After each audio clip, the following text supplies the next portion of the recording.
Aujourd'hui, dans Blue Hour, je reçois un invité au CV impressionnant.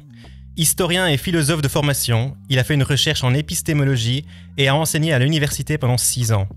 Il parle couramment le japonais, a déjà donné une conférence TEDx et se prête à l'art de l'écriture. Mais aujourd'hui, c'est le photographe documentaire que j'ai l'honneur de recevoir dans ce podcast. Régis Defurneaux est un photographe humanitaire. Il est principalement attiré par les sujets provenant d'Asie, d'Afrique, du Moyen-Orient et plus récemment des Balkans. Ce qui l'anime, ce sont les formes de résistance dans tous leurs états. Il se définit lui-même comme étant à l'intersection entre l'activisme et la photographie, avec pour mission de documenter les injustices de ce monde, trop souvent perçues comme une fatalité. Faire dialoguer les différentes cultures du monde est son combat, et depuis qu'il a laissé derrière lui sa carrière à l'université pour se concentrer sur la photo, Régis Defurneaux concentre une grosse partie de son travail à documenter les missions des ONG à travers le monde afin de leur donner les moyens de faire la différence. Il va nous expliquer comment. Salut Régis. Bonjour. Comment vas-tu ? Très bien, et toi ? Super, je suis ravi de te recevoir dans ce nouvel épisode. Je suis content d'être là aussi. Écoute, on va commencer de ce pas. Est-ce que tu peux te présenter à nos auditeurs, raconter ton parcours, qui tu es exactement ? Oui, donc comme tu le disais dans l'introduction, donc moi j'ai eu une première partie de carrière qui était à l'université. Donc j'ai étudié l'histoire, la philosophie, j'ai fait un peu d'anthropologie aussi.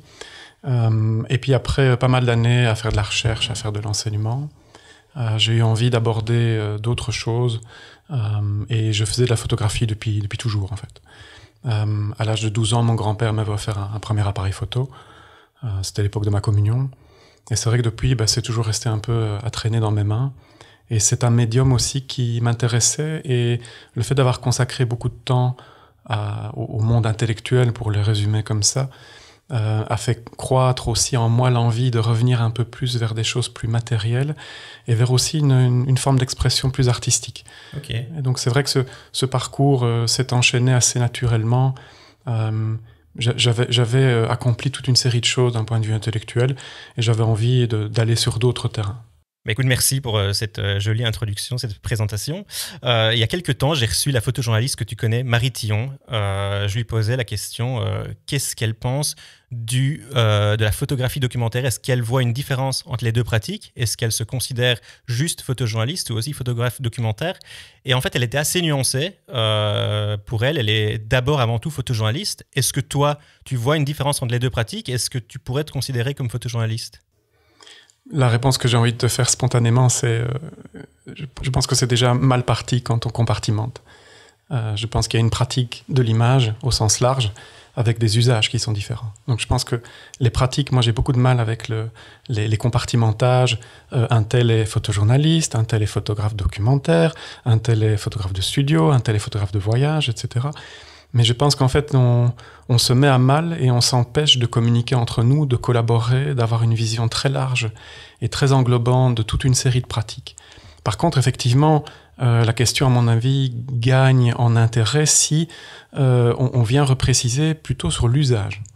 Et là, effectivement, il y a des usages très différents. Il y a des usages de photographie de studio, il y a des usages de journalisme pur, il y a des usages de photographie documentaire dans lesquels, là, et c'est une manière de te répondre, on produit des documents. C'est-à-dire que chaque photographie va avoir une sorte de valeur, de solidité qui va être utilisée tantôt par des ONG, tantôt par des supports médiatiques, quels qu'ils soient. Tout comme si je prends le terme de photojournalisme, l'usage aussi est très différent. C'est-à-dire qu'on a un usage strictement journalistique. Mais je pense que, pour revenir un peu à la question, donc je comprends bien qu'on aime savoir à qui on s'adresse. C'est-à-dire est-ce que je parle avec un photojournaliste, est-ce que je parle avec un photographe de voyage, etc. Mais je pense qu'on part déjà mal comme ça. Parce qu'en fait, les étiquettes. Oui, c'est pas tellement les étiquettes, c'est juste que j'aime pas les compartiments. Et j'aime pas les frontières. Et t'aimes bien pouvoir passer de l'un à l'autre. Oui, et je pense qu'il faut justement avoir cette liberté et ne pas se laisser enfermer dans les étiquettes.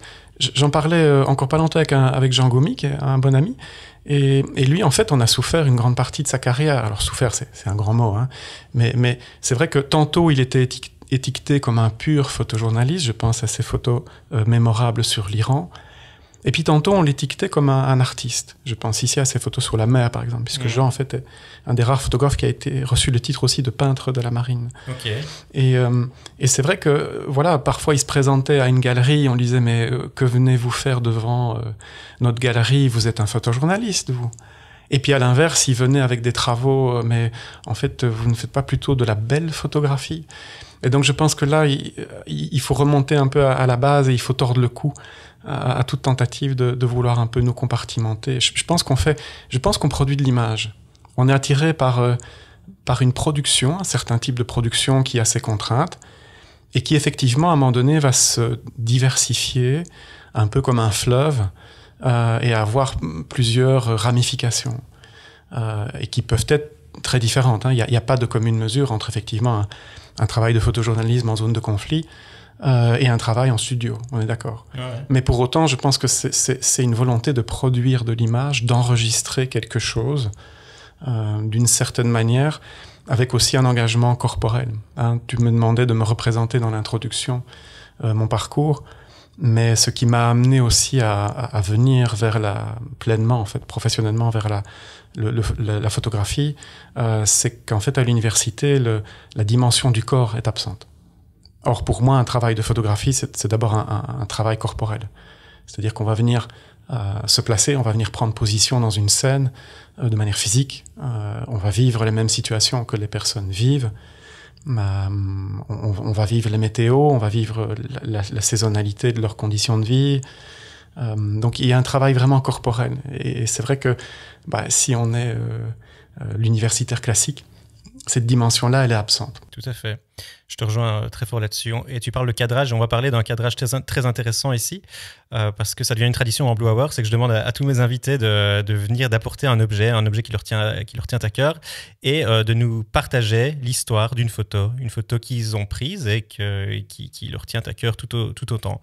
Et toi, la photo que tu as choisi de nous présenter aujourd'hui, c'est une photo avec un cadrage justement incroyable. Une photo, je pense, que tu as prise en Mongolie, si je ne m'abuse. Tout à fait, oui. Sur laquelle on voit un éleveur d'aigles. Est-ce que tu peux nous raconter l'histoire de cette photo et surtout pourquoi tu as choisi cette photo? Oui, donc pour situer, nous sommes en Mongolie, dans l'Altaï mongol. Donc on est complètement à gauche sur la carte, pour faire simple. Donc on est vraiment plein ouest de la Mongolie, frontalier avec le Kazakhstan, la Chine. Donc on est vraiment aux confins du territoire mongol. Et on suit tout simplement un très jeune éleveur d'aigles qui s'appelle Arkalak. Il a 12 ans. Et en fait, il perpétue la tradition de son père, qui lui aussi a un aigle. Et donc, il a eu son propre aigle, qu'il élève depuis 2 ans. Donc, il a commencé à 10 ans. Et il fait régulièrement des sessions d'entraînement. C'est-à-dire qu'ils vont prendre leurs aigles et les faire voler, les entraîner à la chasse. Et surtout, au moment où ils font ça, ils vont être très attentifs au comportement de l'aigle. Okay. C'est-à-dire qu'en fait, celui qui apprend, c'est pas l'aigle. C'est l'humain, en fait. Qui s'adapte à l'aigle. L'humain s'adapte complètement à l'aigle. Donc, c'est pas des humains, et dans ce cas-ci, un jeune gamin qui va entraîner son aigle, c'est l'inverse, en fait. C'est-à-dire que le jeune gamin va donner un espace de liberté absolue à l'aigle, puisqu'il va le lâcher. Et puis, il va regarder attentivement comment l'aigle perçoit le sol depuis le ciel, comment il se comporte, comment est-ce qu'il va faire varier ses niveaux d'agressivité dans sa gestuelle. Et donc, il va en tirer une sorte d'enseignement aussi pour lui, qui est potentiellement un futur chasseur. Parce que pendant l'hiver, en fait, les Kazakhs, puisque ce sont des communautés kazakhs, j'ai oublié de le préciser, en Mongolie, vont pratiquer la chasse aussi pour compléter simplement le régime alimentaire. Mais donc, c'est un moment intéressant. Et donc là, on est en fin de journée, on se déplace à cheval. Je suis à cheval moi-même, c'est pour ça que je suis assez haut, en fait. Ouais, d'accord. Tu dis que le cadrage est un peu spécial, mais c'est vrai que je gagne en hauteur parce que je suis moi-même sur un cheval. Mais ce qui est impressionnant, surtout dans le cadrage, je te coupe, c'est que c'est surtout, on a l'impression que c'est l'enfant qui a des ailes. Enfin, moi, c'est ça qui m'a choqué, qui m'a marqué dans cette photo. Oui, alors c'est là qu'intervient le travail d'editing. C'est-à-dire que c'est une sélection. Ouais. Je sélectionne un moment parmi une petite centaine de moments intéressants qui ont déclenché quelque chose dans mon œil et qui ont fait que j'ai pris la photo. Mais ce moment-là, évidemment, il est particulier. Donc, il y a à la fois beaucoup de poésie, effectivement, il y a une sorte d'immersion complète, de symbiose physique entre le gamin et l'oiseau. On a l'impression que l'oiseau vient l'emporter. On a l'impression aussi que l'oiseau le protège, en étendant complètement son aile sur son épaule. C'est quasi un geste aussi paternel ou maternel.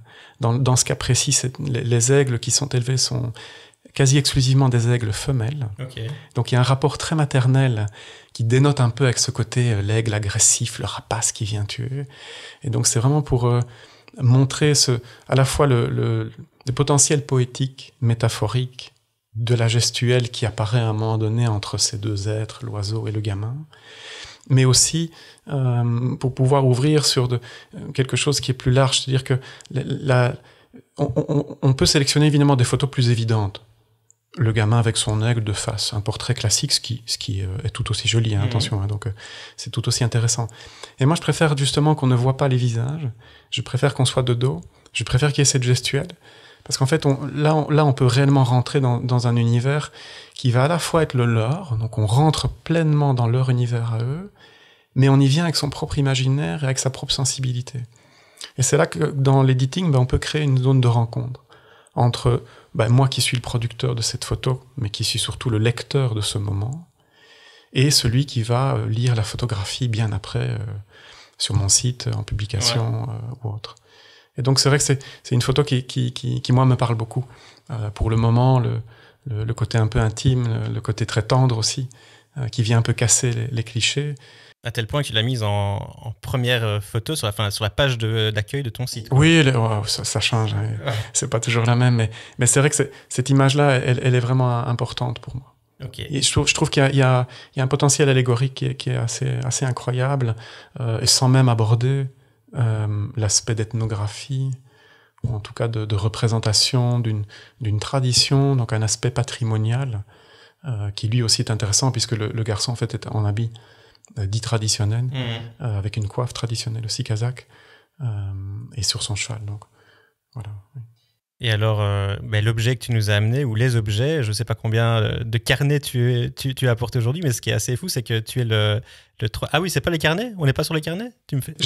En fait, j'ai un peu triché, donc j'ai un carnet, effectivement, et puis j'ai un autre objet beaucoup plus personnel. Eh ben écoute, tu sais quoi, ne parlons pas des carnets, parce que le carnet, on l'a déjà présenté, t'es le 5e invité, et il y a 3 personnes, t'es le 3e du coup à amener un carnet, mais du coup c'est encore plus intéressant, je trouve, c'est ce qu'il y a, le passeport, ou ce qu'il y a dans le passeport alors.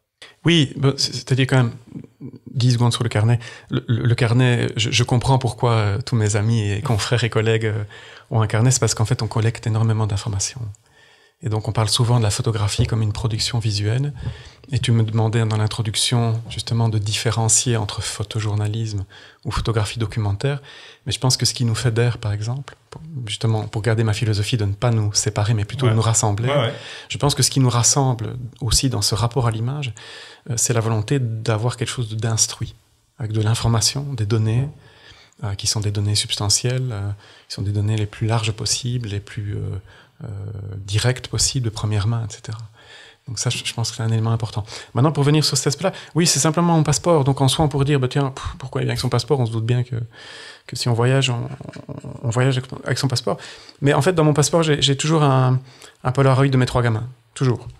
Vraiment toujours. Et tellement attendrissant. Ouais, non, mais j'ai de l'émotion de rien que d'en parler ici, parce que c'est vrai qu'on n'en parle pas beaucoup, mais on photographie aussi avec tout ce qu'on est. C'est-à-dire, si on est un père, on photographie avec ça. Et on a ça dans les tripes. Et je veux dire, il n'y a pas un seul reportage où je suis parti sans eux, quoi. Comment alors, c'est vrai, Augustin, Tristan et Gaspard. Qu'on salue. Oui, je les embrasse très, très fort. Mais c'est important, parce qu'on a souvent cette image du gars ou de la fille qui s'en va.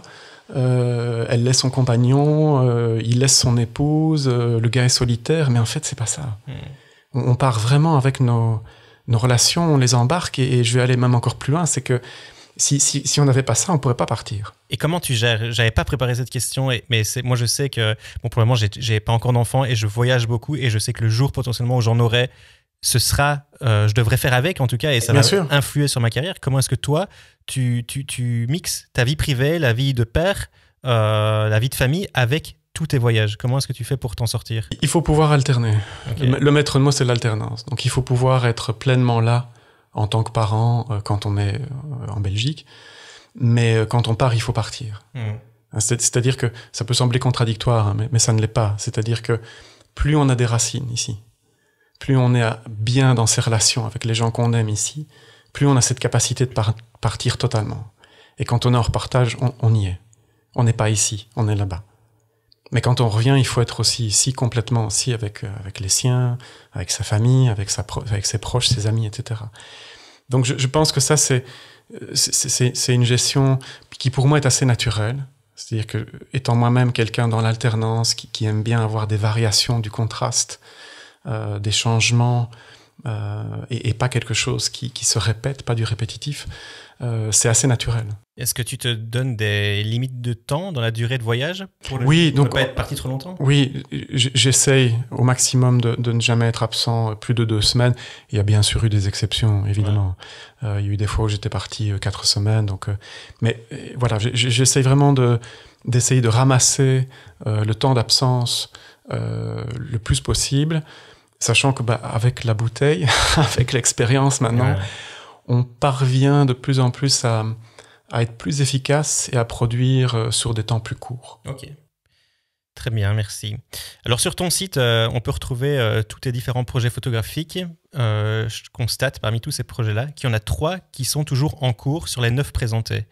Alors à quel moment définis-tu qu'un projet est terminé, surtout sur des thématiques intemporelles, comme finalement les éleveurs de rennes dans la taïga, ou sur des sujets d'actualité qui n'ont l'air de jamais prendre fin, comme les routes migratoires que tu documentes dans les Balkans? Comment est-ce que tu te dis, ça c'est fini, je l'ai fini, je passe à autre chose?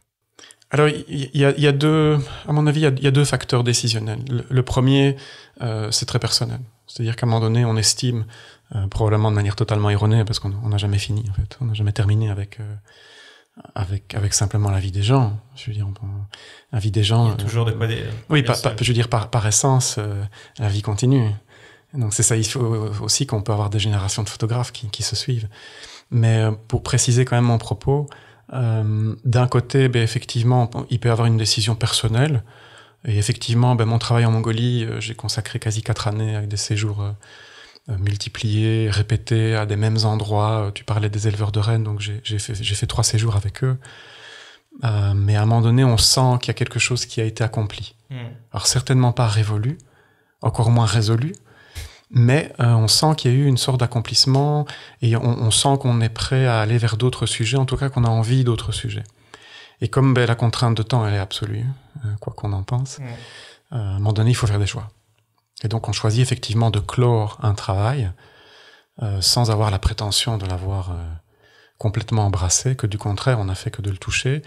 Mais on estime, peut-être dans son fort intérieur, que la manière dont on l'a touché a été suffisamment intense et profonde que pour dire voilà, ce travail est terminé. Et alors, l'autre partie de ta question, donc sur les travaux en cours, oui, le travail sur la migration, moi, c'est quelque chose qui m'intéresse depuis très longtemps. Les populations pastorales, par définition, ont un aspect migrant. C'est juste que c'est une migration qui, en général, n'est pas liée à des catastrophes sociales, à des conflits, à des événements naturels qui pourraient faire que. Mais pour autant, il y a cet aspect migratoire, il y a cet aspect de déplacement qui en fait me fascine. C'est un des fils rouges de tous mes travaux et une de mes obsessions, on va dire. Tu parlais de toutes les formes de résistance, mais il y a aussi cette espèce de... C'est quoi ce truc que l'immobilité, en fait. Et même intellectuellement, je pense que pendant ma toute petite carrière à l'université, j'étais moi-même confronté intellectuellement à cette difficulté de m'étiqueter ou de me ranger dans une seule discipline. La preuve étant, c'est que j'ai étudié l'histoire, la philosophie, j'ai étudié aussi l'anthropologie, parce que simplement, à un moment donné, j'étais plus capable de voir les frontières entre les deux. Et donc cet aspect migratoire, des populations pastorales, ça c'est quelque chose qui me fascine, et ça me fascine d'autant plus que on constate quand même que, même si ce n'est pas dit de cette manière-là, dans l'Asie centrale, et probablement en Afrique et en Amérique du Sud, mais ça je connais peu ou pas bien, mais en Asie centrale et dans toute l'Asie, on remarque que toutes ces grandes populations de nomadisme, pour employer le mot qui fait tilt, mais en fait elles souffrent terriblement. Et elles souffrent justement de ne plus avoir les capacités financières, ou même simplement les possibilités socialement, de le faire, de pouvoir suivre les troupeaux, de pouvoir avoir une vie qui n'est pas sédentaire. Et la sédentarisation, elle se fait parfois à coup de très grands sacrifices, notamment au niveau de leur identité, de leur cosmogonie, de ce en quoi ils croient, de ce qu'ils aiment, etc. Et donc c'est vrai que ça, c'est un sujet qui me titille énormément parce qu'il y a des enjeux humains derrière, il y a de l'identité, et il y a une perte aussi, une dégradation de la diversité culturelle. Ouais. Tu parlais dans ton introduction aussi de ma volonté de vouloir faire dialoguer les cultures, mais en fait, donc, on est tous très conscients qu'il y a une perte de biodiversité. Donc ça, pour moi, c'est l'urgence numéro 1. Mais ce qu'il faut dire aussi tout de suite après, c'est que cette perte de biodiversité, elle est intrinsèquement liée et elle produit automatiquement une perte aussi de diversité culturelle.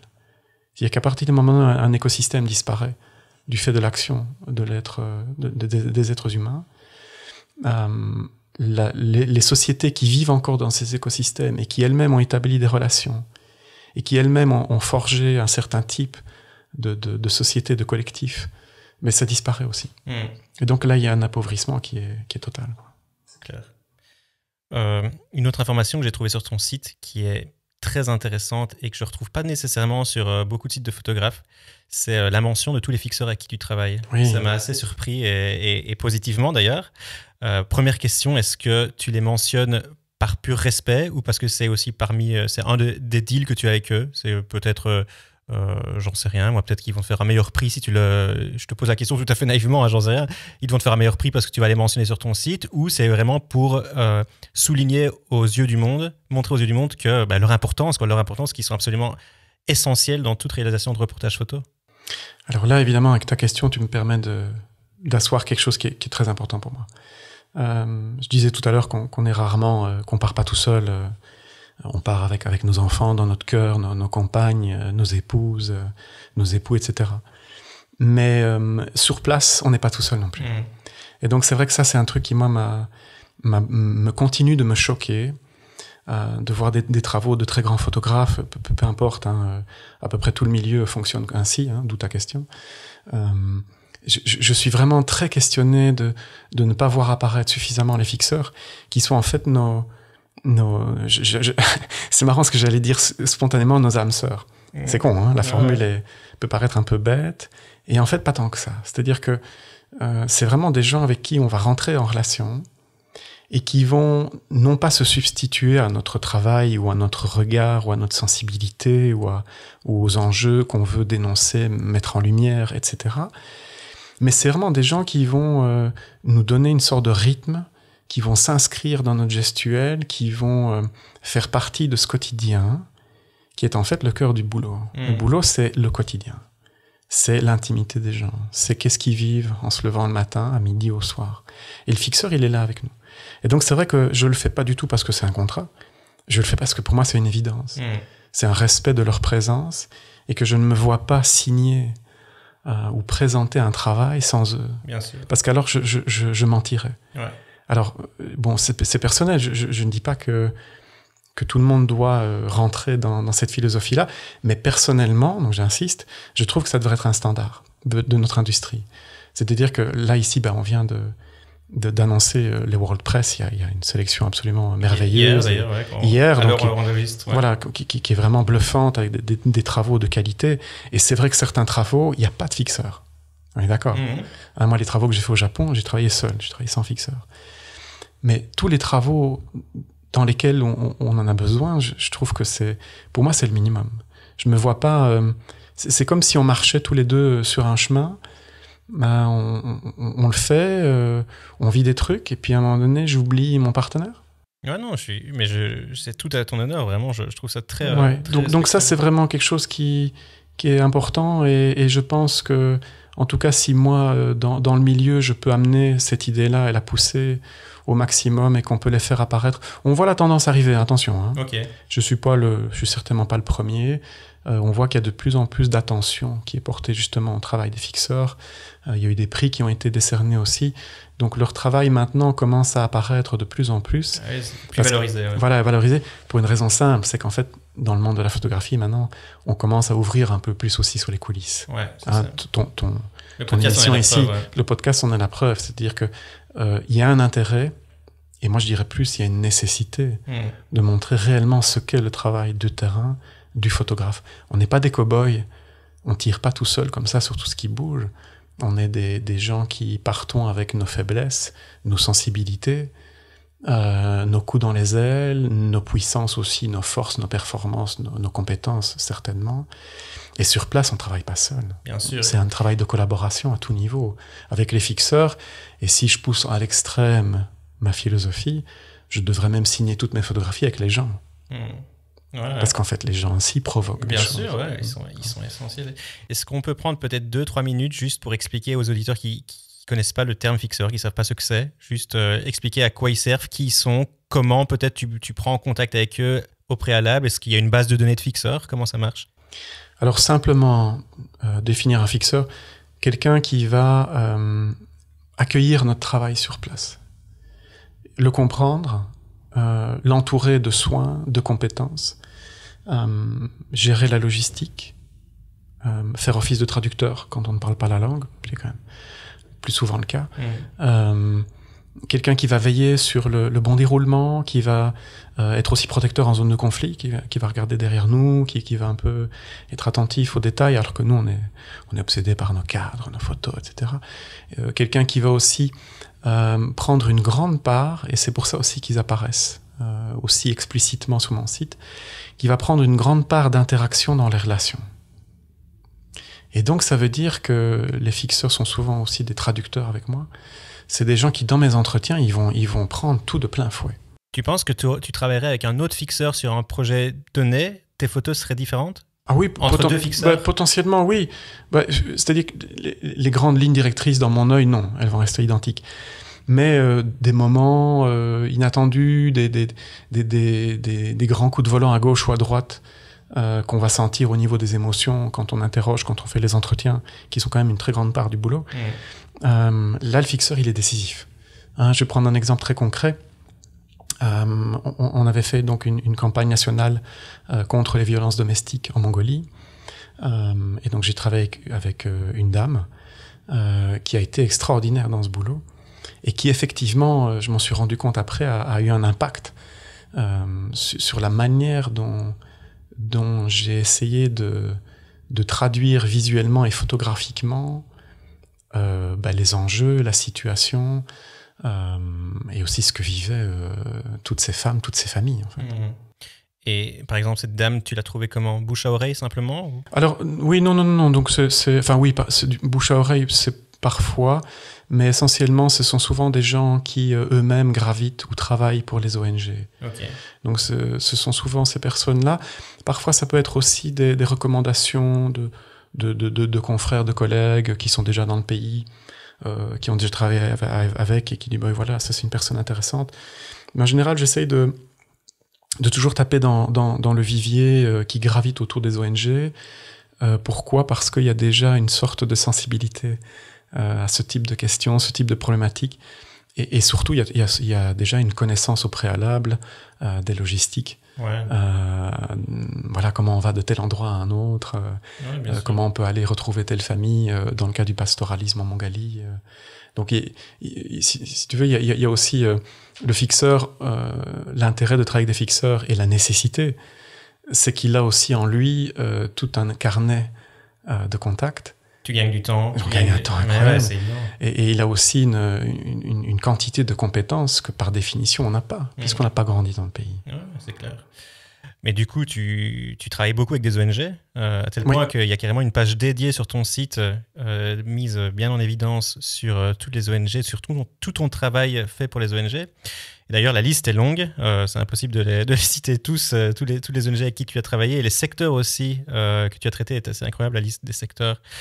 Impossible de citer tous dans ce podcast, mais on retrouve entre autres l'accueil des demandeurs d'asile, la défense des droits des minorités, l'autonomisation et l'émancipation des femmes, la traite des êtres humains, etc., etc. Comment se sont passés tes débuts, les premières relations que tu as eues avec les ONG, comment ça s'est passé?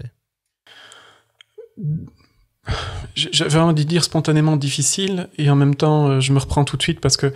Donc, difficile, parce que à un moment donné, il faut sauter. C'est-à-dire on n'est pas préparé à ça. Il n'y a aucune école, je pense, qui peut préparer, aucune formation, qui peut préparer à débarquer dans un contexte dit d'ONG. Tout simplement parce qu'on rencontre quand même les gens dans des moments qui sont difficiles pour eux, dans des situations qui sont parfois extrêmes. Ils sont sous tension, ils sont au bord de la rupture dans certains cas. Donc c'est compliqué.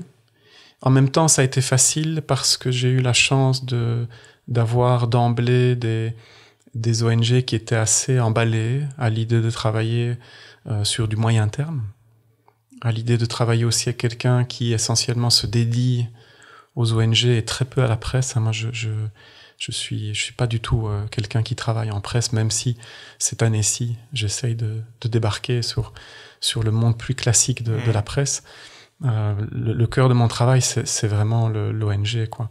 Et donc, c'est vrai que difficile d'un point de vue personnel, parce qu'il a fallu rapidement que je m'ajuste, que je trouve le bon ton, d'un point de vue photographique, mais que je trouve aussi le bon ton d'un point de vue de ma présence. C'est pas évident d'être un photographe occidental qui débarque là, dans un contexte non occidental, qui plus est, dans une situation soit d'appauvrissement, de dette, en parlant de la Mongolie, d'après tremblement de terre pour parler du Népal. Je me suis retrouvé aussi à un moment donné en Irak dans un camp à photographier une partie de la communauté yazidi, donc post-génocide, juste après la chute du califat, donc des trucs un peu durs. Donc c'est vrai que il faut rapidement pouvoir trouver la bonne attitude avec tout ce que ça peut impliquer. Donc c'est très compliqué. Et je sais même pas si on pourrait théoriser tout ça ou verbaliser. Je pense que ça se fait avec beaucoup d'instinct. Est-ce qu'on peut s'y habituer ? On s'habitue au déroulé, mais je pense qu'on peut pas s'habituer aux émotions que ça suscite. Ou aux colères, ou aux frustrations, aux rages aussi. Il y a de la rage. Non, mais j'en doute bien. Je pense qu'il y a de la rage. Parfois, on a parfois des discours un peu polissés, mais je pense qu'on a tous la rage. Il y a vraiment des colères, en fait, profondes qui démarrent comme un feu de paille parce qu'on voit des trucs complètement injustes, hallucinants, qui nous dépassent, en fait, qui nous dépassent parce qu'on est occidental et qu'on vient d'un monde ultra privilégié. Ouais. J'imagine forcément que le souhait de travailler avec des ONG pour des ONG, c'est d'abord et avant tout par conviction que tu as décidé ça. Peut-être que je me trompe, mais j'imagine que c'est aussi par conviction. Du coup, ma question, c'est est-ce qu'il y a une recherche d'un profit financier lorsqu'on travaille avec des non-profit ? Comment est-ce que comment tu traces la ligne entre tes propres besoins, parce que bon, c'est ton métier, tu dois gagner ta vie, tes besoins financiers et les besoins d'une ONG qui n'a pas spécialement beaucoup de budget. Comment est-ce que tu délimites la frontière ? On essaye toujours de trouver des solutions. Je pense qu'il faut être orienté solution, comme on dit, solution oriented. Donc ça veut dire qu'on essaie d'être futé, d'être malin. Et donc quand on arrive sur place et qu'on est évidemment avec des ONG qui nous disent écoute, voilà, nous on a très peu de budget, mais par ailleurs on a vraiment envie de bosser avec toi. On a vu tes autres boulots, on a envie que tu produises quelque chose pour nous, à la fois de la photographie et de l'écriture. Il y a différentes solutions. On peut parfois collaborer avec plusieurs ONG. Et je pense que beaucoup de mes collègues font comme ça. C'est-à-dire qu'on va essayer sur un même séjour, d'avoir plusieurs partenariats, d'avoir plusieurs collaborations qui vont faire que ça va réduire évidemment le budget. Le budget à consacrer pour les ONG. Et donc ça, c'est assez intéressant et je pense que tout le monde s'y retrouve assez bien et assez vite. Et alors, il y a, ici on parle comment ça marche au niveau du budget, mais je pense qu'il y a aussi un intérêt que moi j'essaye de faire comprendre aussi rapidement aux ONG. C'est-à-dire qu'à partir du moment où on a quelqu'un qui arrive, qui fait un travail de photographie documentaire ou de photojournalisme sur un aspect, mais qu'on sait que par ailleurs, la semaine d'après, il fait un autre boulot, on peut avoir des complémentarités. Exemple de complémentarité, en Mongolie, j'ai travaillé à un moment donné sur des problématiques de pollution de l'air. Pour une ONG ou en perso ? Non, pour une ONG, ouais. Une ONG française. Et on s'est rendu compte en fait que cette problématique de pollution de l'air, elle est liée simplement à l'utilisation essentiellement de charbon brut non raffiné dans des poêles qui sont des poêles de tôle, donc il n'y a pas de filtre. Donc c'est vraiment un rejet massif de microparticules. Mais en fait, on s'est rendu compte que c'était lié aussi à d'autres problématiques, qui sont des problématiques sociales, et qui débouchent aussi sur des enjeux de violence domestique, et des enjeux aussi de prostitution. Ce qui était en fait le travail avec l'ONG après, la semaine d'après. C'est ça. Et donc c'est vrai que bon, il y a un intérêt budgétaire, il y a un intérêt sur la faisabilité des projets, mais je crois que fondamentalement aussi, il y a un intérêt sur le fait d'apporter une complémentarité dans les sujets qu'on aborde. Parce que moi, en tout cas, avec la toute petite expérience que j'ai, tout est lié. Tout est toujours lié. C'est-à-dire que un enjeu d'une famille pastorale qui se retrouve à être obligée de migrer dans la capitale, qui va forcément grossir le nombre de gens qui sont à la marge de cette ville un peu tentaculaire, en damier, incontrôlable, remplie de charbon et de pollution qu'est Ulaanbaatar, ça va être aussi à un moment donné des facteurs déclenchants de frustration, de misère sociale, de problèmes d'accès à l'éducation. Donc les problèmes de pollution se répercutent d'une autre manière, et puis il y a de la violence domestique qui va s'en mêler. Il y a aussi des problèmes d'identité beaucoup plus subtils qui vont apparaître. Il y a des ONG qui vont essayer à un moment donné aussi de faire repartir ces éleveurs qui ont des compétences incroyables, mais qui arrivés en ville, évidemment, n'ont plus de compétences, ne sont pas qualifiés, c'est normal. Mais dans la steppe, ce sont des gens qui ont une intelligence absolue du milieu, et des animaux, et de la relation. Et donc ce que je veux dire, c'est que, de nouveau, on va croire que c'est le fil rouge de notre entretien, mais les frontières, c'est une catastrophe. C'est une catastrophe pour les êtres humains, c'est une catastrophe pour les écosystèmes, parce qu'au niveau de la thermodynamique aussi, les écosystèmes sont totalement liés les uns aux autres. Les compartiments, c'est un problème. Et séparer l'action des ONG entre elles, je pense que potentiellement, c'est un problème. Mais bon, là aussi, on voit une tendance qui réapparaît. Il y a beaucoup d'ONG qui sont en train justement de travailler en tuilage, en toilage, et qui collaborent de plus en plus avec des partenariats évidents aussi.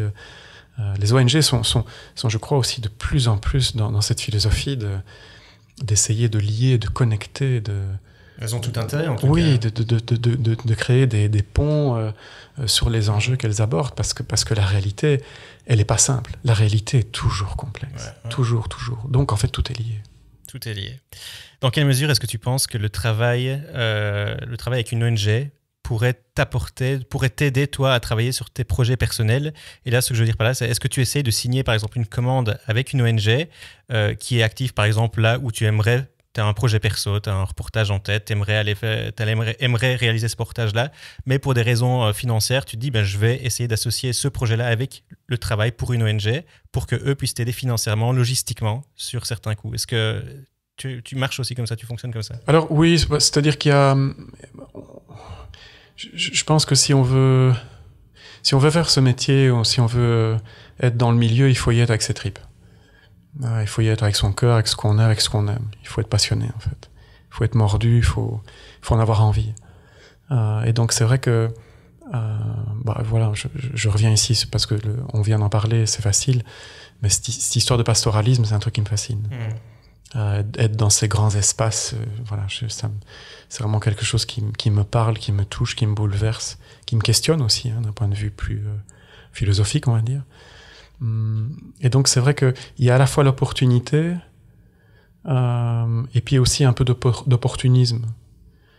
Moi je dis souvent qu'il faut revendiquer aussi une dose d'opportunisme. C'est-à-dire qu'il faut avoir l'intelligence à un moment donné de dire oui, là, moi j'ai des envies personnelles. Et puis en même temps, oui, tiens, je vois une opportunité.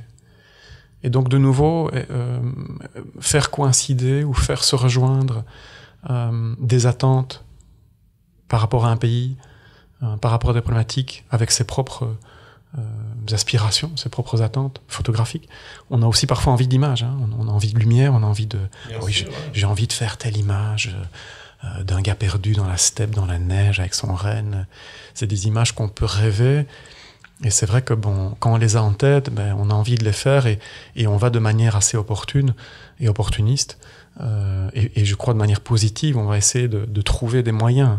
Tu y vas jusqu'au bout? Pour y arriver. Tu vas jusqu'au bout pour réaliser ces images? Quand tu as une image en tête? Oui. Oui, ça devient une obsession, ça devient obsessif. Hein. C'est-à-dire que pour changer un peu de domaine ici, donc moi j'ai démarré aussi un travail sur un parti d'Iran qui est un parti d'opposition au régime, qui s'appelle le parti de Komalai. Et donc ce sont des exilés iraniens qui franchissent la frontière et qui se retrouvent en Irak. Le parti est doté aussi d'une base militaire. Donc ils sont entraînés à devenir peshmerga, donc à devenir des commandos. Et j'ai clairement des images en tête de frontières, de passages de frontières. J'ai des images de neige, j'ai des images de gens qui avancent, etc. Je les ai pas encore faites, j'en ai fait en partie dans le dernier séjour, puis il y a eu la pandémie, mais oui, non, ces images-là, j'allais dire, je les veux, mais je pense que, non, mais je veux dire, en photographie, à un moment donné, c'est ça. C'est-à-dire qu'à un moment donné, on veut quelque chose. Mais le tout, c'est la manière. C'est-à-dire, on le veut pas de manière agressive, on le veut pas avec de l'ego.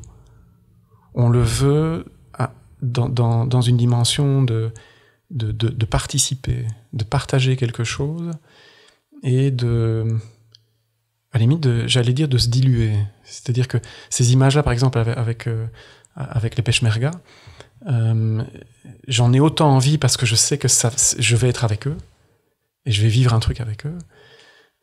J'en ai autant envie pour cet aspect-là que pour l'aspect de l'image, de la pure photographie, quoi.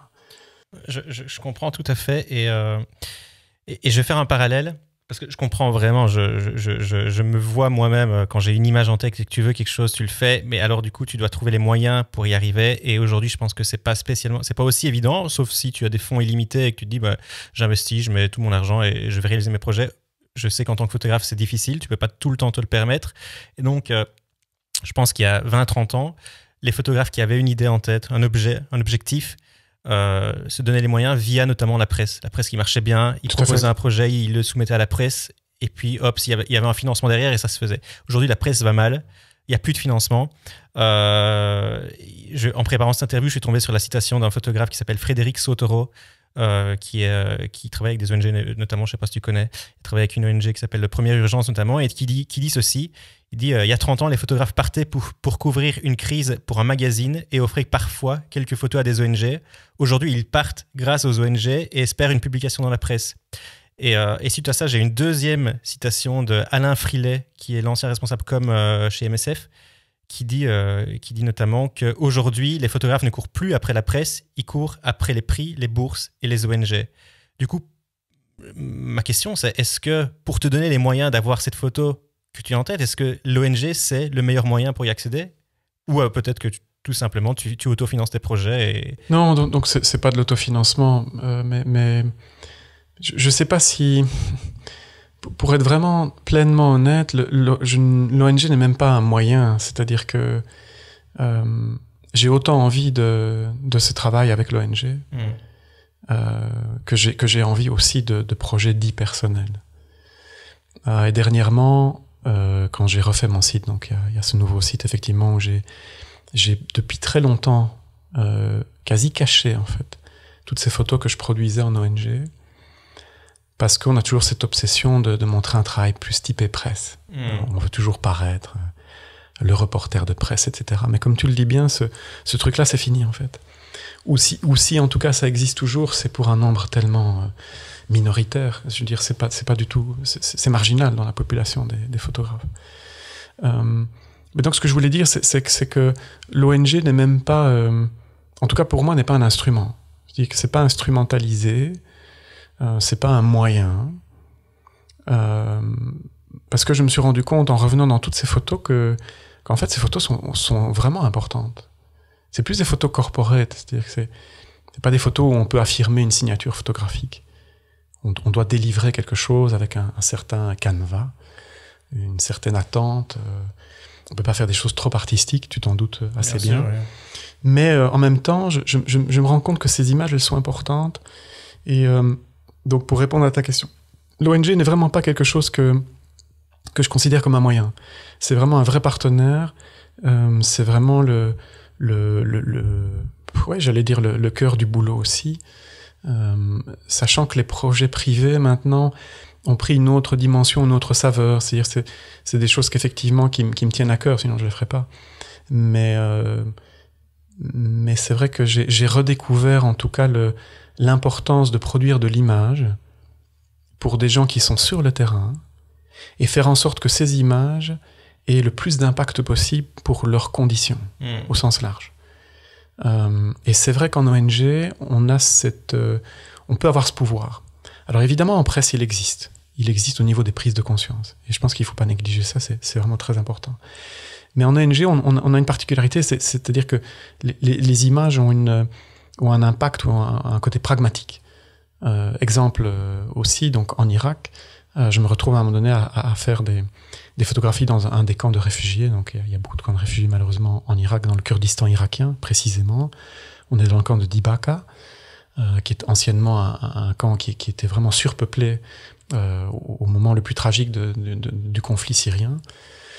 Et une partie de ce camp voulait être fermée, tout simplement.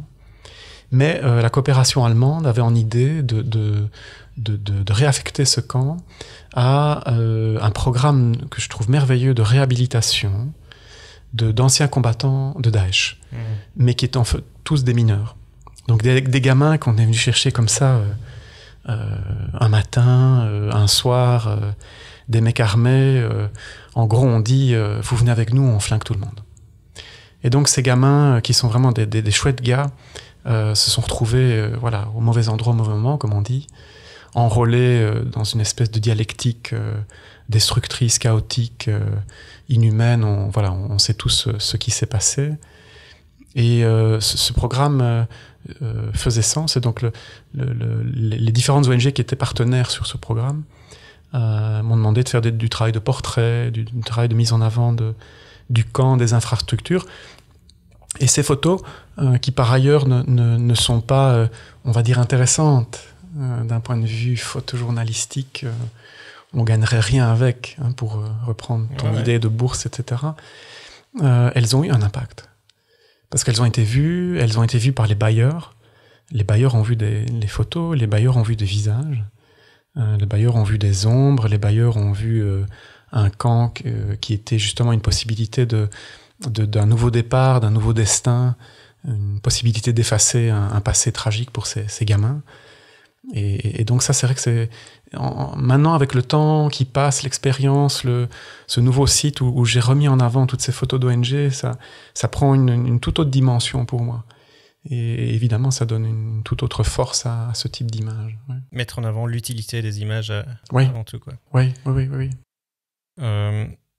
Lorsqu'on s'est parlé il y a quelques semaines au téléphone pour préparer cet épisode, tu m'expliquais que les ONG font de moins en moins appel à des photographes professionnels ou des photographes tout court, et vont plutôt privilégier alors l'employé interne, typiquement le mec qui sait prendre des photos au smartphone, quoi. Pourtant, je lisais aujourd'hui que les ONG, malgré ça, sont assaillies de demandes de photographes dans tous les sens. Est-ce que c'est quelque chose que toi, tu as pu constater, qu'il y a une demande, tous les photographes veulent absolument aujourd'hui bosser avec les ONG, ou tu vois l'inverse, c'est que malgré cette demande constante et non-stop, les ONG vont se dire non, on n'a plus envie de débourser, de mettre du budget pour les photographes, malgré cette demande, malgré peut-être le fait qu'ils pourraient avoir accès à des photographes pas chers, vu qu'il y a trop de demandes. C'est quoi ton retour d'expérience là-dessus ? Moi, je dirais simplement que les ONG font ce qu'elles peuvent avec une enveloppe. L'enveloppe budgétaire est strictement limitée. Les enveloppes sont de moins en moins grandes. Avec ce qu'on vit, on ne sait pas trop ce qui va arriver dans les subventions. Tu parlais de MSF, je crois, tout à l'heure, mais on ne sait pas trop ce qui va leur arriver. C'est-à-dire que tout le monde est un peu dans ses petits souliers, effectivement. Alors oui, il y a pléthore de propositions de travaux de photographes avec tout type de profil. Moi, ce que j'ai vu beaucoup, effectivement, et ça m'attriste, ça m'attriste pas parce que je peux plus bosser ou plus faire autant que ce que je voulais, mais ça m'attriste parce que fondamentalement, on voit que les ONG essayent d'internaliser leur com, avec parfois le développement d'équipes de com rattachées à l'ONG, qui vont être envoyées sur tous les terrains dans laquelle l'ONG est présente et a des opérations, mais qui en fait ont plusieurs difficultés, en tout cas traînent des défauts.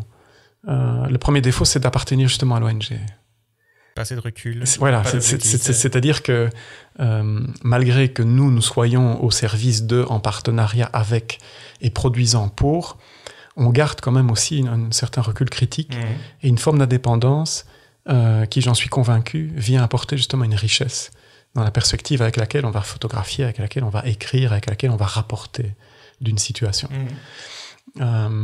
Il y a un autre problème aussi d'avoir des équipes en interne, c'est qu'effectivement, comme tu le dis, parfois les compétences ne sont pas là. C'est-à-dire que je suis persuadé que les gens veulent bien faire, ça, j'en suis convaincu, et parfois ils font des belles choses, mais c'est un travail. C'est-à-dire c'est un métier, quoi. Oui, je veux dire, regarder, c'est un travail. C'est-à-dire que c'est pas simplement... alors je disais cadrer tout à l'heure, on cadre, mais ça c'était l'aspect concret, physique, corporel de la chose, mais regarder, c'est vraiment... C'est très bizarre comme boulot, mais c'est un vrai boulot.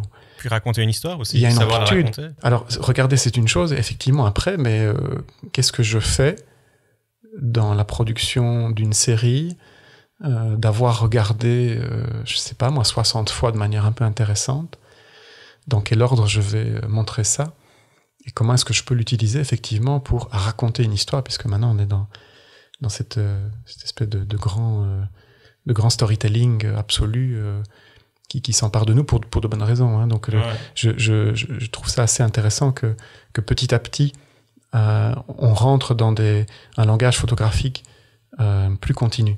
C'est-à-dire que moi j'ai été effrayé pendant tout un temps aussi de voir qu'on travaillait d'image en image. En sautant, tu vois, d'une bonne photo à une bonne photo. Moi, ce qui m'intéresse, c'est les travaux en continu. Dans les WordPress, bon, effectivement, j'ai regardé comme tout le monde les images qui ont été primées hier. Mais moi, ce qui m'a surtout intéressé, c'est les séries. C'est les stories. Ça me parle. Ouais. Parce que là, c'est comme si, en gros, moi, ce qui m'intéresse, c'est un livre en entier. C'est pas les 6-7 phrases bouleversantes. Ce qui m'intéresse, moi, c'est l'histoire.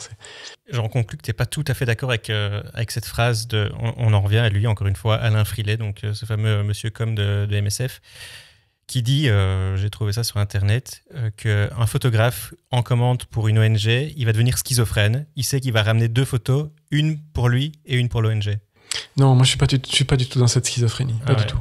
C'est-à-dire qu'il y a pas du tout, ta question est intéressante, parce que, de nouveau, je suis désolé, il y a une volonté vraiment de faire un mélange complet, de ne pas créer de frontières, de boîtes, de séparation, de compartiments. Alors, c'est vrai qu'il y a des photos qui sont plus typées, on va dire, ONG, et d'autres qui sont plus typées personnelles, mais au moment de la prise de vue, et même dans l'editing, je suis pas du tout dans des rapports schizophréniques. Il y a vraiment, et plus j'avance aussi, peut-être aussi de l'expérience, mais plus j'avance très modestement dans ce que je fais, et plus je me rends compte que c'est un seul et même acte de présence par rapport à des gens, des populations, des problématiques, acte qui se traduit par la production d'une image. Mais l'acte, il est pas du tout schizophrène. Moi, j'entends bien qu'il y a des photographes qui sont là-dedans, et moi, je pourrais pas. Personnellement, si je devais commencer à vivre ce côté un peu déchiré entre ah oui non mais ça c'est plutôt pour et ça c'est plutôt pour moi, je deviendrais fou. Moi ce qui m'intéresse justement, je l'ai dit peut-être 1000 fois en discutant là avec toi, mais ce qui m'intéresse c'est de rassembler, de comment est-ce qu'on peut connecter en fait.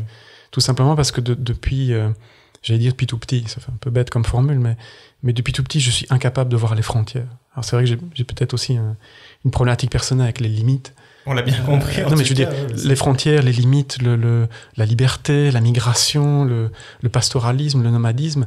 Et c'est pas que d'un point de vue social ou physique, c'est aussi intellectuellement.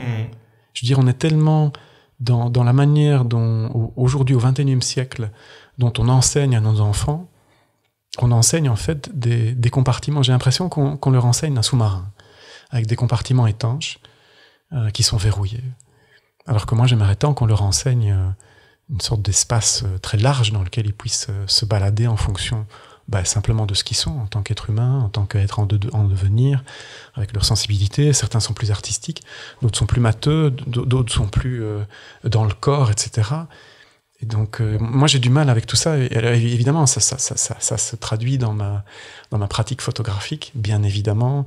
Ça se ressent dans la manière dont j'en parle, puisque là, maintenant, je viens de le dire au moins 10 fois, 1000 fois. Donc, c'est lié, il y a une cohérence. C'est-à-dire qu'on ne fait pas de la photographie, on est photographe. Alors, pas au niveau professionnel. C'est-à-dire que je dirais jamais je suis photographe professionnellement. On vit la photo, quoi. Il faut être modeste, mais c'est juste qu'on l'est. C'est-à-dire que c'est dans ma pratique photographique, je ne peux pas imaginer d'exister autrement. Tu le disais de toute façon il y a quelques minutes, hein, c'est dans les tripes, quoi. Oui. Tu dois vivre ça avec tes tripes. Il faut le faire comme ça. Et les aspects de concurrence dont tu parles, dont il faut parler et qui sont bien présents, je pense que c'est la seule manière de les traverser. Parce que sinon, on va se faire détruire, on va se faire laminer par des phénomènes de compétition, des phénomènes de concurrence, de l'agressivité. Alors que je pense que l'enjeu, en fait, les enjeux, c'est pas nous, c'est pas l'ego. Les enjeux, c'est ce qu'on veut photographier. En fait. C'est les gens, en fait. Ouais. Qu'est-ce qui se passe sur cette planète ? Les écosystèmes. Il y a une souffrance terrible. On en parle beaucoup, mais pas assez. Pas assez, on devrait aller beaucoup plus loin. Il y a une souffrance des écosystèmes, il y a une souffrance des populations qui sont dans des rapports symbiotiques, et non pas de dépendance, attention, mais qui sont dans des rapports symbiotiques avec ces écosystèmes, qui eux-mêmes sont en souffrance. Il y a une sorte il y a une mise à mal de l'ensemble de la planète qui est essentiellement quand même, enfin je m'excuse, mais qui est générée par un système néolibéral de surproduction, de surconsommation, qui est d'une violence extrême, quoi. Et nous, on voit des aspects qui pourtant sont sectoriels, précis, spécifiques, localisés, temporalisés, donc minimes, je veux dire, parce qu'on en voit qu'un tout petit aspect, et qui pourtant crée chez nous une rage, une colère, une volonté de dire, de crier, de dénoncer ces trucs-là. Enfin, qu'est-ce que c'est que ce truc, quoi ? C'est clair. Qui nous arrive de manière générale, une espèce d'injustice. Je suis pas le seul, hein, je suis pas je pense que tous ceux qui font ce boulot et qui sont un peu animés par...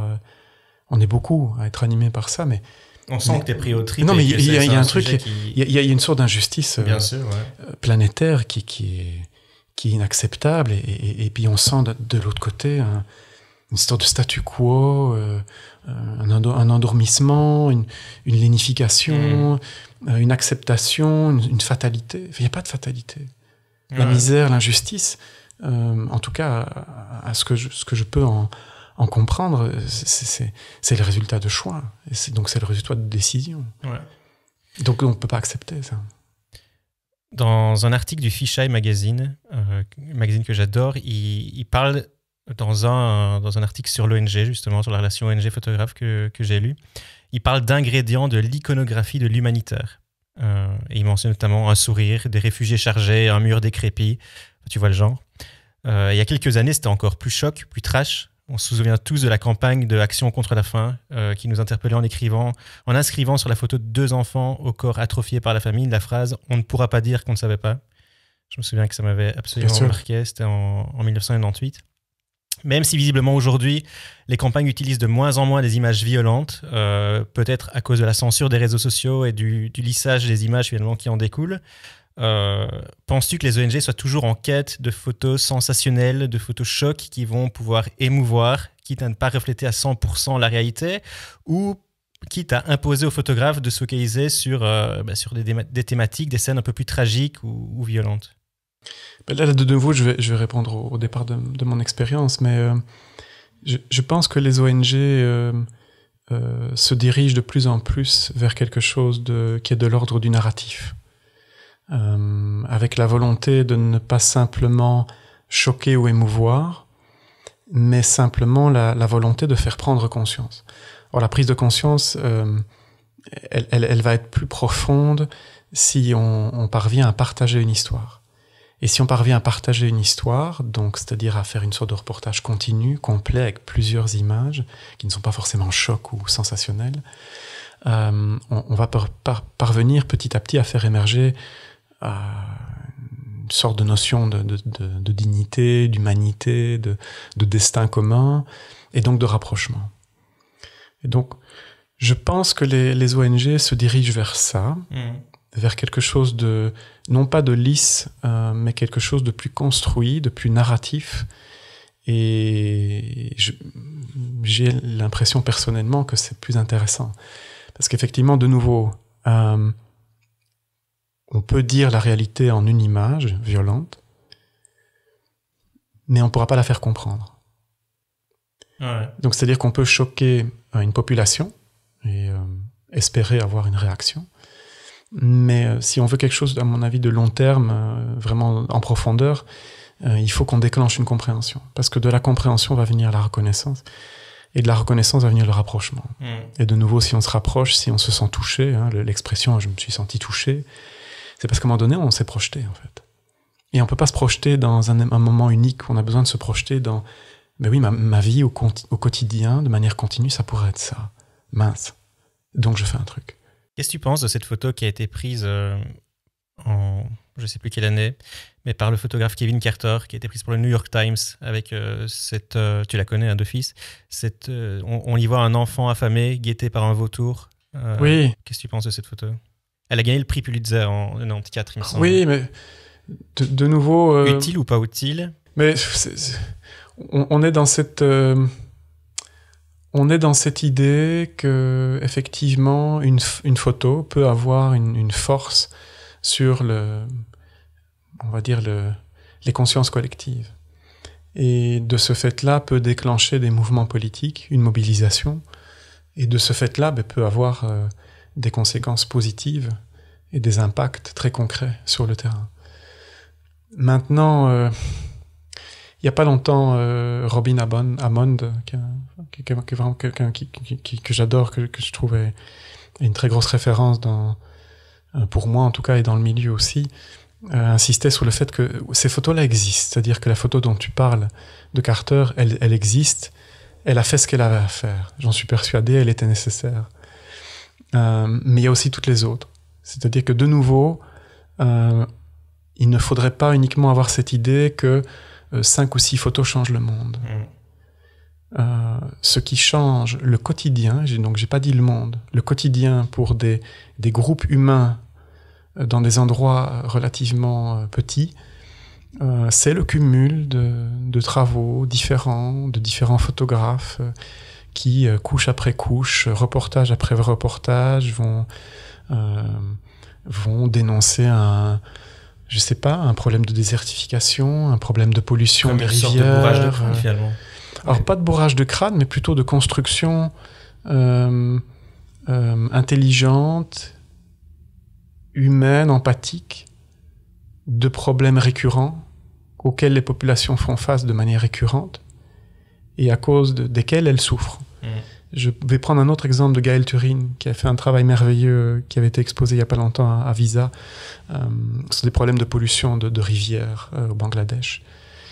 Et c'est pas le premier à faire ce travail. Il y a eu d'autres photographes.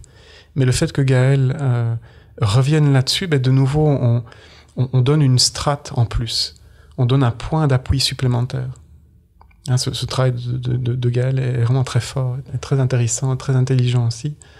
Et donc, on donne de nouveau un point d'appui en plus. On vient renforcer une idée. Et on sait tous, enseignants, là ici c'est l'enseignant qui parle, enseigner c'est répéter. Et en photographie documentaire, en photojournalisme aussi, je pense qu'une de nos forces c'est de répéter les mêmes messages. Parce que, grosso modo, on commet quand même souvent les mêmes erreurs. Hein, de nouveau, pour parler de Gaël Turin, que j'aime beaucoup, qui est un ami par ailleurs, son travail sur le mur entre l'Inde et le Bangladesh, qui a été publié chez Photopoche. Oui, il y a eu d'autres travaux sur les murs. Il y a une histoire des murs dans l'humanité qui est abominable et effrayante. Mais le fait qu'ils viennent avec ce mur-là qui était inconnu médiatiquement et qui reviennent avec cette idée que par ailleurs, il y ait d'autres personnes qui travaillent sur ce mur aussi en Israël. Koudelka aussi Joseph Koudelka a refait des photos. D'autres photographes ont travaillé sur d'autres problématiques de frontières. Voilà, les problèmes frontaliers avec États-Unis et puis toute l'Amérique du Sud, États-Unis, Mexique, les problèmes frontaliers au Cachemire. Enfin, je veux dire, la géopolitique est faite de problèmes de frontières. Et donc le fait qu'un photographe, 2, 3, 4, 5, 20 photographes viennent chaque fois avec leur sensibilité, leur signature visuelle, leur partenariat à ce moment-là avec d'autres ONG ou pas, ben on va répéter. Et l'espoir, évidemment, c'est qu'on puisse non pas avoir un effet de choc, mais un effet vraiment de pédagogie, c'est-à-dire un effet d'éducation, et que, en tant que société, au niveau national, et en tant que planète, soyons un peu ambitieux, on ait des vraies prises de conscience qui ne retombent pas, mais qui soient complètement acquises, qui deviennent structurelles, notamment dans des problèmes de pollution, des problèmes d'environnement. Parce que là, on est devant un mur, et il va falloir vraiment que les chocs qu'on peut avoir au départ et au démarrage de photos qui, je le redis, sont nécessaires, je crois. Après, il faut les autres boulots. Donc, ce que je suis en train de te dire, en fait, pour résumer... Non, mais c'est super intéressant. C'est qu'il faut à la fois, je crois, ces photographes on va les appeler de choc, de punch. Il y a la photo de Nick Hutt sur cette jeune fille bombardée au napalm. Ouais, bien sûr. Il faut ces photos. Je pense qu'elles sont nécessaires. Donc, pour moi, il n'y a pas de débat. Il les faut. Il faut qu'on prenne ça dans les dents. Et puis après, il faut aussi les autres photographes qui vont faire un travail plus discret, plus silencieux. Plus d'activistes, plus, on va dire, pédagogues, même si je ne suis pas tout à fait à l'aise avec la terminologie. Et c'est la convergence. Finalement. Oui, informatif. C'est la convergence de ces deux types de travaux, de démarches, de milieux, à la fois photojournalisme et puis plus photographie documentaire. Et c'est la convergence de tout ça qui va faire qu'à un moment donné, on espère que le monde soit meilleur pour nous tous. Tout à fait. Tellement intéressant. On va changer, c'est bientôt la fin, on va vite fait changer de sujet pour respirer un peu après tout ça. Justement, quand on parlait il y a quelques jours, tu m'expliquais que tu rentrais des Balkans et que... alors, c'est pas exactement ce que tu m'as dit, mais c'est un peu l'idée que je m'en suis faite, c'est que tu n'étais pas loin du burn-out, que c'était vraiment épuisant psychologiquement. Et tu me disais que chaque année, tu as ce besoin d'aller te ressourcer, d'aller respirer au Japon et shooter quelque chose d'autre, quoi, que ne plus être en contact constamment, quotidiennement avec la misère des gens et tout ce malheur, quoi, finalement. Donc ça, c'est vraiment un besoin que tu as, c'est des fois prendre du recul par rapport à tout ça, à ce monde lié aux ONG, au malheur, et aller te ressourcer ailleurs. Oui, et si je veux vraiment aller au plus proche de ce que je pense, je dirais que c'est même pas une question de prendre du recul. C'est une question que la vie n'est pas que tristesse. Il y a aussi de la joie. Il y a aussi du beau, il y a aussi des moments de partage, des rencontres, des découvertes, des moments où on sent qu'on touche les autres, on est de soi-même touché. Donc c'est vrai que on a parfois le tort d'être trop plongé, trop animé par des choses, et donc je pense qu'on doit rester vrai. C'est-à-dire que si à un moment donné on n'avait plus que ce discours alarmiste, misérabiliste, défaitiste, catastrophiste, etc., on trahirait une partie de la vie et du réel, parce qu'il y a aussi de la joie. Et donc ça, c'est vrai que c'est quelque chose qui peut... Je l'ai dit tout à l'heure en répondant à une autre de tes questions, c'est que j'ai pas ce rapport schizophrénique ah oui, là je fais une photo pour ONG, là je fais une photo pour moi. C'est la même chose sur le terrain. C'est-à-dire que dans les Balkans, forcément, j'ai vu des situations catastrophiques qui m'ont d'autant plus touché que par ailleurs, on avait un contexte de pandémie en Occident qui moi, m'a quand même pas mal dégoûté, quoi. C'est qu'ici, je parle même pas des restrictions, mais je parle de l'attitude des Occidentaux en général, quoi. De nouveau, une attitude de privilégiés qui pleurnichent parce qu'ils peuvent plus voyager. Et j'en parle à l'aise, puisque toi et moi, on est des privilégiés. On voyage beaucoup. On l'a fait, mais je veux dire, il faut se calmer aussi. Je veux dire, c'est un hyper privilège. On parle pas de liberté ici, on parle de privilège. Et donc, je reviens en Balkan à ce que je disais, c'est-à-dire que j'étais mal, j'étais vraiment très mal, profondément mal de voir ces réalités-là, mais en même temps, j'ai vu des lumières d'une beauté soufflante. J'ai rencontré des gens d'une beauté soufflante. J'ai eu des discussions, des échanges en anglais avec des gens qui venaient d'Iran, du Pakistan, d'Afrique, du Cameroun, des gens vraiment intéressants qui venaient avec du vécu, des échanges qu'on a eus sur nos différences, sur ce qui se passe, sur l'état du monde, comme on pourrait l'avoir avec des amis proches, quoi. Et donc c'est ça, je veux dire, c'est pas une question de prendre de recul, c'est juste que la vie est ça. C'est-à-dire que la vie est pas soit catastrophe, malheur, je suis miséreux, je pleure, etc.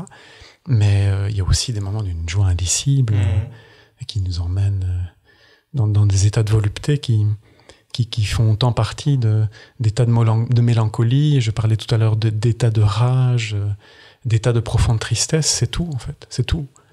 Je veux dire, on vit tout en même temps. Enfin, de nouveau, voilà, bon, c'est peut-être trop personnel, mais il y a une impossibilité chez moi de séparer. C'est-à-dire qu'on vit tout, on vit tout le temps. Alors tu parlais du Japon et c'est vrai que le Japon, à la fois, mais quand je photographie au Japon, je suis forcément dans un registre, on va dire, plus esthétique ou plus esthétisant, mais et ça fait du bien à l'œil. Ça fait du bien aussi. J'éditais juste avant de venir te rencontrer ici pour ce podcast. J'éditais un autre boulot et je me suis arrêté. En fait, je me suis surpris à m'arrêter sur des photos de paysages. Or moi, je suis pas du tout connu pour être un paysagiste. Je suis pas bon. Je suis vraiment mauvais. Je suis mauvais en paysage. Je sais pas où ça commence, je sais pas où ça s'arrête. Je sais pas. Mais je me suis surpris à m'arrêter sur 2-3 photos de paysages qui étaient pas mauvaises. En tout cas pour moi. Et donc c'est vrai que oui, cet aspect de beau, de splendeur, du monde devant soi, de contemplation, il doit être là. Et il doit faire chemin avec aussi peut-être une dimension aussi de rage, de colère et d'envie de faire bouger les choses et de les faire advenir vers quelque chose de meilleur. Oui, ça pour moi, la coexistence, je peux pas imaginer un monde. Je peux pas imaginer un monde juste sans beauté, mais je peux pas imaginer non plus un monde de beauté sans justice. On a bien compris cette notion de c'est jamais ni noir ni blanc chez toi, oui, que tout est toujours dans tous les domaines. Tout. Là, on parle de photographie tous les deux, pas parce que voilà, c'est le sujet, mais on pourrait parler aussi de recherche à l'université, on pourrait parler d'artisanat, on pourrait parler d'amour aussi, on pourrait parler de relations, on pourrait parler de performances sportives. Combien de sportifs lancés dans leur truc, à un moment donné, ne sont pas aussi dans des états de contemplation. Ouais. Moi, je suis un fanat de tout ce qui est un peu sport d'endurance, trail, marathon, triathlon, etc., tous ces trucs-là. Mais quand on discute un peu avec les gens du milieu, mais à un moment donné, on est porté par de la beauté. Je veux dire, il y a des états de délicatesse, alors qu'on est là avec les muscles, on tape contre le sol, on s'arrache, on sue, on est dans des trucs durs, mais en même temps, il y a des choses parfois qui nous enveloppent. Et donc, c'est vrai que c'est ces régimes de coexistence qui je pense, peuvent nous guider, en l'occurrence, dans nos pratiques photographiques. Et surtout, nous éviter de tomber dans tous des pièges qui sont des pièges de fragmentation, des pièges de compartimentage, de fermeture, en fait. Je pense que pour moi, la photographie, c'est relié, en fait, d'une manière ou d'une autre. C'est quoi tes influences, toi ? Où tu vas puiser ton influence, à la fois photographique ou... Alors ça fait un peu cliché de venir avec ça, mais réellement, moi, je suis peinture. C'est-à-dire que, oui, je peux citer des photographes qui m'ont bouleversé ou qui m'ont un peu... qui m'ont tellement titillé que je suis devenu... En tout cas, j'essaye de faire de la photographie documentaire. Il y a Stéphanie Sinclair, par exemple, pour parler de photographe. Il y a Léonard Fried, qui m'a complètement bouleversé quand je l'ai découvert. Je connaissais pas. Je connaissais les classiques, Cartier-Bresson et tout ça, mais Fried, je le connaissais pas. C'est un gars qui était inconnu pour moi. Et puis, quand je l'ai vu, je me suis dit, c'est ça, en fait. Stéphanie Sinclair, moi, c'est pour moi une des plus grandes dames. J'ai un respect vertigineux pour son travail, son engagement aussi, son activisme, sa participation maintenant dans les ONG, au départ de son travail sur les jeunes filles qu'on mariait de force, avec lequel elle a remporté un visa aussi pour l'image. Mais donc ça, c'est les photographes. Il y en a tout plein. Hein, je veux dire, on pourrait aller très loin. Il y a Koudelka, bien sûr aussi. Jean Goumi que j'aime par amitié, mais que j'aime aussi visuellement. C'est quelqu'un de très discret, mais que je trouve a une qualité, une profondeur dans son travail. Mais sinon, moi, les peintres, parce que je suis tombé dedans. C'est-à-dire que je reviens avec ça, mais maman a eu la chance d'exposer des peintres comme Permec, comme Roger Sommeville, qui m'éblouit. Et donc c'est vrai que j'ai ça dans l'œil. Il y a l'impressionnisme, il y a rien à faire. Il y a un truc qui s'est imprimé au fer rouge. Ça t'a aidé à forger ton œil. Ouais. Puis le groupe d'Ibruck, Egon Schiele, ce côté un peu plus tranché, plus vif, plus rougeoyant, plus cher. Tout ça, c'est des choses qui... il y a rien à faire, ça reste dans l'œil, il y a rien à faire. Daumier, ça reste, il y a plein de choses. Bonnard reste aussi, des chaleurs, des couleurs, Turner, il y a plein de choses. Merci Régis, merci. Merci à toi. Une toute dernière question avant de clôturer. Est-ce qu'il y a une photographe, un acteur de l'industrie photographique francophone que tu pourrais me recommander pour un prochain épisode ? Moi, il y a quelqu'un qui m'intéresse énormément et qui m'intéresse parce qu'il y a quelque chose qui m'échappe et que je ne comprends pas, mais qui pourtant me prend vraiment, c'est le travail de Laurence Jay. Quelqu'un qui est très présent sur la scène du photojournalisme, qui vient d'ailleurs ici d'avoir un 3e prix au World Press pour sa couverture de la pandémie. C'est quelqu'un il y a une part de mystère, mais il y a aussi il y a une force, il y a une présence sur le terrain qui est, je trouve, est inspirante. Tu la connais personnellement ? Je la connais un tout petit peu, on s'est croisés en Irak, mais c'est quelqu'un vraiment on sent là qu'il y a vraiment une empreinte qui est en train de s'inscrire. On sent qu'il y a un travail de terrain, et c'est quelqu'un qui est d'autant plus touchant qu'elle vient aussi avec beaucoup de fragilité, beaucoup de sensibilité, beaucoup de délicatesse. Et ça, je crois que c'est justement la force et vraiment la nécessité. Je suis totalement convaincu par ce terme nécessité, de la présence de femmes photojournalistes. Bien sûr. On n'en a pas parlé ici, mais ça, c'est...